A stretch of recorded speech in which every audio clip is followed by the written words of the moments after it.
Je ne pensais pas que vivre avec mon nouveau mari, Alex, et son fils, Jacques, ajouterait une telle complexité. Choisir de vivre avec Alex a été une décision lourde, allant bien au-delà de la simple fusion de nos vies. À 23 ans, après avoir terminé mes études, j'ai fait l'un des choix les plus enrichissants de ma vie, malgré les ajustements inattendus. Jacques, lui, était à un tournant, confronté à des décisions qui allaient façonner son avenir. Quand Alex partait travailler, je me retrouvais souvent seule avec Jacques.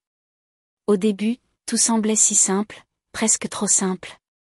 Notre relation était distante, mais avec le temps, nous avons réussi à établir un lien, à mieux nous comprendre. Jacques était attentionné, faisant preuve d'une maturité surprenante pour son âge, ce qui rendait nos interactions plutôt confortables. Je pensais d'abord que sa politesse et sa gentillesse n'étaient que des façades, des gestes mécaniques. Mais avec le temps, des moments brefs mais significatifs ont surgi, me poussant à me demander s'il n'y avait pas quelque chose de plus profond, quelque chose qu'aucun de nous n'osait admettre. Tout a atteint son paroxysme un matin où j'étais à la maison, impatiente, agitée par une tension que je ne comprenais pas encore. Par une journée calme, alors qu'Alex était absent, je terminais mon rituel matinal dans la salle de bain, le bruit de la douche emplissant l'espace. De la vapeur montait doucement, se posant sur les miroirs, créant un voile de reflets. Je repensais à la discussion que j'avais eue avec Jacques la veille au soir. Nous avions parlé de l'avenir qu'il envisageait, de ses aspirations, dans une atmosphère étonnamment calme. Pourtant, un scepticisme persistant dans son regard m'avait suivi toute la matinée, tandis que je me séchais les cheveux devant le miroir. Soudain, la voix de Jacques a résonné de l'autre côté de la porte de la salle de bain, douce mais inattendue. « Tu es là ?» Cela m'a surprise. J'évitais souvent de frapper à la porte des toilettes, surtout dans le silence du petit matin. Je me suis tournée vers la porte après avoir observé mon reflet dans le miroir. « Je suis là, Jacques. Comment vas-tu ces derniers temps ?» Après quelques instants de silence, j'ai entendu un léger bruit de l'autre côté. « Je m'excuse de te déranger, mais je dois récupérer quelque chose. Est-ce que je peux entrer une seconde ?» J'ai hésité un instant, la vapeur encore présente dans l'air. Enveloppée dans une petite serviette, mes cheveux humides goûtant de la douche, j'ai acquiescé, essayant de garder une voix calme pour que cela semble naturel. « Entre, s'il te plaît, ai-je dit. » Jacques a frappé doucement avant d'ouvrir la porte. Sa voix, teintée d'inquiétude, a repris « Je veux te parler de quelque chose d'important. » Il portait un pantalon de sport, ses cheveux en bataille comme s'il venait de se réveiller. Après m'avoir jeté un rapide coup d'œil, il s'est tourné vers le placard, semblant chercher quelque chose. Je l'observais, debout devant le miroir, et j'ai senti un changement dans nos interactions, une tension subtile qui me poussait à réfléchir. En entrant, il m'a regardé quelques secondes de plus avant de parler. Je me suis inquiétée, remarquant que quelque chose le tracassait. Puis, il a interrompu ses recherches. « Je l'ai trouvé », a-t-il dit doucement, tenant un pot de médicaments contre l'angoisse. Un comprimé pour soulager l'angoisse, ai-je pensé, mais au lieu de partir, il a gardé les yeux fixés sur moi. « Tu te prépares pour quelque chose de spécial ?» a-t-il demandé. « C'est juste. » Ai-je répondu en croisant son regard, essayant de garder une trace de légèreté pour commencer la journée. Il s'est appuyé contre le mur, son regard pesant sur moi. Chaque fois que je doute, la pièce s'alourdit. Il y a un changement palpable en toi. J'ai été sincèrement surprise par cette remarque. Ai-je changé d'une quelconque façon? Je me suis tournée vers lui, toujours enveloppée dans ma serviette, et les regardai attentivement. Ses yeux avaient une profondeur qui révélait des mystères que je ne comprenais pas encore, d'une manière bouleversante. J'étais remplie d'un émerveillement qui m'a laissé sans voix. « As-tu constaté des changements chez moi récemment? » « Si oui, peux-tu préciser ?» ai-je demandé, plus calmement que je ne l'aurais cru. Jacques a brièvement détourné le regard, passant une main dans ses cheveux avant de revenir vers moi. J'ai du mal à exprimer ce que je ressens. Le silence qui s'est installé entre nous est devenu pesant, chargé d'une tension non exprimée. Jacques était le fils de mon mari, et pourtant, je ne savais pas comment aborder cette dynamique changeante. face à cela, j'ai lutté intérieurement pour comprendre ce lien naissant. Jacques s'est rapproché, réduisant la distance entre nous avant que je ne trouve les mots justes. Mon pouls s'est accéléré, incertaine de la marche à suivre. Il s'est arrêté à quelques pas, me fixant du regard. Je suis désolé si cela semble étrange, a-t-il dit doucement. Mais j'ai dû faire face à quelque chose ces derniers temps, quelque chose que j'ai du mal à comprendre. En un instant, j'ai eu du mal à respirer. Incapable de parler, je ne savais pas comment réagir. Jacques, je ne comprends pas, ai-je commencé, la voix tremblante, en évoquant nos liens familiaux. Que se passe-t-il? Mais avant que je puisse finir, il s'est rapproché légèrement, un geste presque imperceptible. Cet échange m'a à la fois enthousiasmé et rempli d'un profond sentiment de confusion.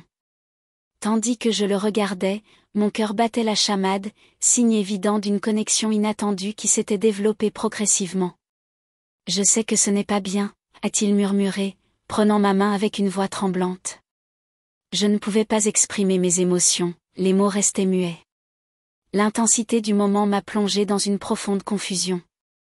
Mon esprit s'emballait, rempli d'idées trop complexes à démêler. Il était le fils d'Alex, mon mari, mon protecteur.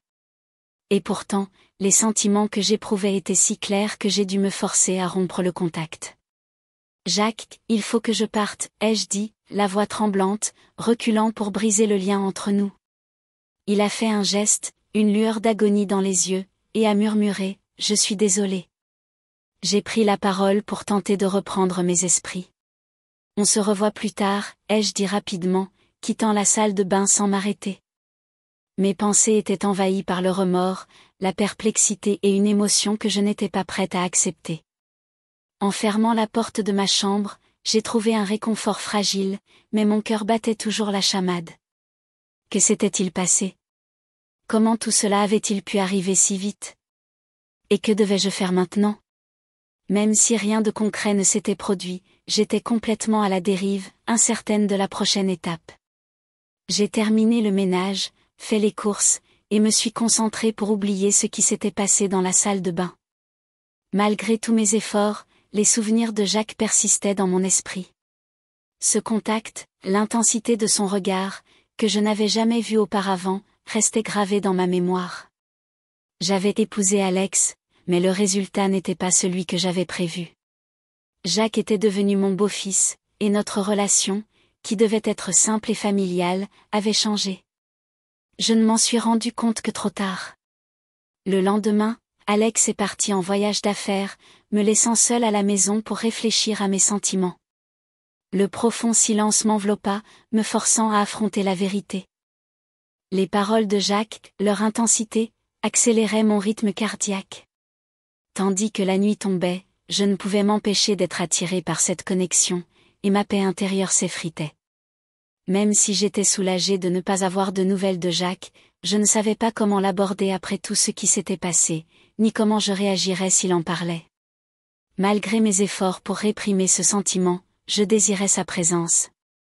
Je me surprenais à me demander où il était, à quoi il pensait, s'il partageait le doute qui m'habitait. Assise sur le canapé avec un verre presque vide, j'ai entendu la porte d'entrée s'ouvrir brusquement. Mon cœur a bondi. J'ai immédiatement reposé mon verre, me concentrant pour me calmer. Peu après, Jacques est entré, le visage impassible, mais la tension entre nous était évidente, palpable dans nos regards intenses. Il a brisé le silence avec des mots doux. « Salut », a-t-il dit, hésitant, comme s'il pesait chaque syllabe. Ma voix tremblait d'émotion, m'empêchant de répondre clairement. Un sentiment de malaise m'envahit, mêlé de doute et de confusion. « Oui, je ne m'attendais pas à te voir aujourd'hui », ai-je murmuré. Il a regardé à travers la vitre, l'esprit ailleurs, montrant des signes de malaise. Il semblait chercher les mots justes. « J'avais juste besoin de sortir un peu », a-t-il dit. Malgré mes efforts, mes pensées étaient absorbées par ce qui résidait dans son regard, un reflet de mes propres sensations. J'ai voulu exprimer mes émotions, clarifier la situation, mais les mots me manquaient. Je l'observais, notant comment sa chemise épousait son torse, comment ses cheveux noirs tombaient en cascade sur ses yeux. Il avait changé depuis le jour où je l'avais rencontré. Le silence de la pièce devint assourdissant lorsqu'il s'excusa sincèrement pour notre conversation précédente. Son ton était doux, cherchant à apaiser la tension. Mais je me suis rendu compte que j'avais poussé un profond soupir, secouant la tête, perplexe face à ce qui s'était passé. « Jacques, ai-je commencé, la voix tremblante, je ne sais pas quoi faire de tout ça. » Il a incliné légèrement la tête, nos regards se croisant dans un moment significatif. « Je me surprends souvent à me demander quelle est ma place dans cette famille, a-t-il dit. Et parfois, j'ai du mal à communiquer avec toi. Je sais que c'est mal, mais je ne contrôle pas ce que je ressens. » Ces mots m'ont frappé, et une sensation d'étouffement m'a envahi. Je devais dire quelque chose pour empêcher les choses d'empirer, mais je ne pouvais ignorer la vérité de ces paroles. Il y avait un lien entre nous, un lien qui se développait depuis un certain temps, et j'avais du mal à l'accepter. « Jacques, ai-je repris, ma voix tremblante, c'est compliqué. Tu es le fils d'Alex. Nous devons. » Mais avant que je puisse finir, il m'a interrompu doucement. « Je sais. Et je ne veux pas rendre les choses plus difficiles. Je voulais juste être honnête. » Le silence s'est installé à nouveau, chargé de tout ce que nous n'osions pas dire.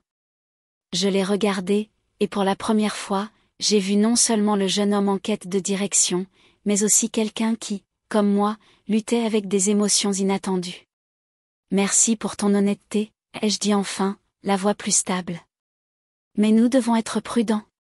Pour Alex, pour nous tous. » Il a hoché la tête, un mélange de soulagement et de tristesse dans les yeux. « Je comprends. » Nous sommes restés là un moment, dans ce silence fragile, chacun essayant de trouver un équilibre entre ce qui avait été dit et ce qui restait non dit. Puis, il s'est levé. « Je vais sortir un peu. J'ai besoin d'air. »« D'accord, » ai-je répondu doucement. Lorsqu'il est parti, j'ai senti un poids s'alléger, mais aussi une douleur sourde persister. Ce n'était pas une fin, mais un début incertain, une reconnaissance que notre lien, bien que complexe, existait.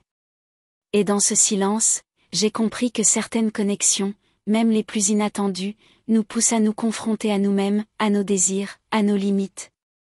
Je me suis assise, le regard perdu dans le vide, me demandant comment naviguer dans cette maison, dans cette vie, avec cette nouvelle vérité qui flottait entre nous. Le silence qui suivit le départ de Jacques pesa lourd dans la maison. Je restais assise sur le canapé, le regard fixé sur le verre vide que j'avais reposé précipitamment. Mon esprit était un tourbillon de pensées, oscillant entre la culpabilité, la confusion et une étrange clarté que je n'étais pas encore prête à nommer. La porte d'entrée, encore entr'ouverte, laissait entrer une brise fraîche, comme si l'air cherchait à dissiper la tension qui s'était installée. Je me suis levée, presque mécaniquement, pour fermer la porte. En la refermant, j'ai senti un mélange de soulagement et de vide. Jacques avait été honnête, et cette honnêteté, bien que déstabilisante, avait quelque chose de libérateur. Mais elle me laissait aussi face à une question que je ne pouvais ignorer: qu'allais-je faire de ce moment, de cette vérité qu'il avait osé exprimer? Les jours suivants furent étrangement calmes, comme si la maison elle-même retenait son souffle. Alex était toujours en voyage d'affaires, et ses messages, bien que réguliers, semblaient de plus en plus détachés, comme s'il appartenait à une autre réalité. Je me surprenais à attendre le retour de Jacques, à guetter le bruit de ses pas dans le couloir, tout en redoutant ce que cela pourrait signifier. Un après-midi, alors que je triais distraitement des vieux magazines dans le salon, j'ai entendu la porte d'entrée s'ouvrir. Mon cœur s'est accéléré, mais je me suis forcée à rester immobile, à feindre l'indifférence. Jacques est entré, un sac à dos sur l'épaule, l'air fatigué mais déterminé. « Salut », a-t-il dit simplement, posant son sac près de la porte. « Salut », ai-je répondu, ma voix plus faible que je ne l'aurais voulu. Il s'est arrêté, comme s'il pesait ses mots, puis a ajouté: « Je suis juste passé prendre quelques affaires. Je ne voulais pas te déranger. »« Tu ne me déranges pas », ai-je dit, un peu trop vite. Nos regards se sont croisés, et pendant un instant, le silence entre nous a parlé plus fort que n'importe quelle parole. Il y avait dans ses yeux une vulnérabilité que je reconnaissais, un écho de mes propres doutes. Mais il y avait aussi une retenue, une volonté de respecter la ligne fragile que nous avions tracée. Écoute, a-t-il commencé, s'appuyant contre le mur, je ne veux pas que les choses soient bizarres entre nous. Ce que j'ai dit l'autre jour, je ne voulais pas te mettre mal à l'aise. J'ai secoué la tête, cherchant mes mots. Tu ne m'as pas mise mal à l'aise, Jacques. C'est juste, compliqué. Il a hoché la tête, comme s'il comprenait parfaitement. Ouais. Compliqué. Nous sommes restés là, dans ce moment suspendu, ni l'un ni l'autre ne sachant comment avancer. Puis, il a souri, un sourire timide mais sincère. Tu veux un café? J'allais en faire un avant de repartir. J'ai ri, un rire léger qui a brisé un peu de la tension. D'accord. Un café, ça me va. Nous nous sommes dirigés vers la cuisine, et pendant quelques minutes, tout semblait presque normal. Il a mis la cafetière en route, et j'ai sorti 2 tasses du placard. Nous avons parlé de choses banales, la météo, un film qu'il avait vu récemment, une recette que j'avais envie d'essayer. Mais sous la surface, il y avait toujours ce courant, cette connexion silencieuse qui ne demandait qu'à être explorée, mais que nous gardions à distance. Alors que le café coulait, Jacques s'est assis à la table, jouant distraitement avec une cuillère. Tu sais, a-t-il dit sans lever les yeux, je me rends compte que je te parle plus facilement qu'à la plupart des gens. Même à mon père. Ces mots m'ont touché plus profondément que je ne l'aurais cru. C'est pareil pour moi, ai-je admis, m'asseyant en face de lui. Je ne sais pas pourquoi, mais c'est comme si, on se comprenait. Il a levé les yeux, et pendant un instant, nous nous sommes regardés sans rien dire. Il n'y avait ni urgence ni malaise, juste une reconnaissance mutuelle. Puis, il a baissé les yeux, rompant le contact. Je ne veux pas causer de problème, a-t-il murmuré. Tu ne causes pas de problème, ai-je répondu, la voix douce mais ferme. On est juste humain. On ressent des choses, on se pose des questions. Ça ne veut pas dire qu'on doit agir dessus. Il a hoché la tête, un mélange de gratitude et de résignation dans son expression.